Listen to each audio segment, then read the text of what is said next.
Hello বন্ধুরা, সবাই কেমন আছো? আশা করছি সবাই বেশ ভালো আছো। তো আমরাও বেশ ভালো আছি। তো এখানে ডিম ভেজে নিচ্ছি। আমি আর আমার মেয়ে খাবো ভাত। তোমরা সঙ্গে থাকো, দেখতে থাকো। সকালবেলা ঘুম থেকে উঠে কিছু জামা কাপড় ছিল সেগুলো কেচে দিয়েছি, বাসন ছিল বাসন মেজেছি, দোকান খুলেছি, আর রান্না বান্না কিছুই করিনি।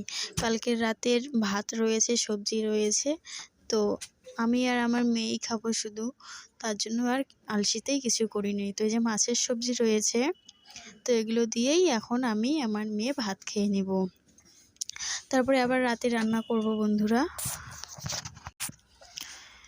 ইউটিউবে মনে করো আমি 1 বছর হয়ে গিয়েছে আসার, তো আমার 1000 সাবস্ক্রাইবার পূর্ণ হয়েছে, কিন্তু ওয়াচ টাইম হচ্ছে না কোনো মতেই বন্ধুরা।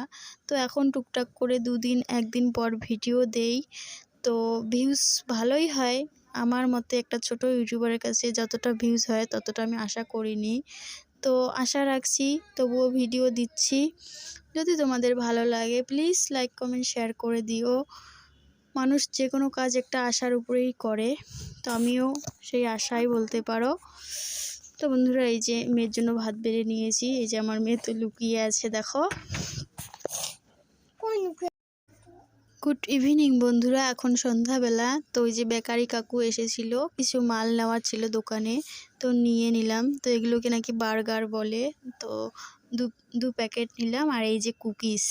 তো আমার ভিডিওটি এখানে শেষ করতেছি, আবারও দেখা হবে তোমাদের সঙ্গে অন্য কোনো ব্লগে, অন্য কোনো ভিডিওয়ে। ততক্ষণে সবাই তোমরা খুব ভালো থেকো, সুস্থ থেকো।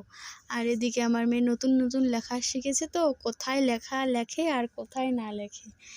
তো এই যে দেখো কত সুন্দর করে লিখেছে। ওই যে এগুলোও নিয়ে নিলাম।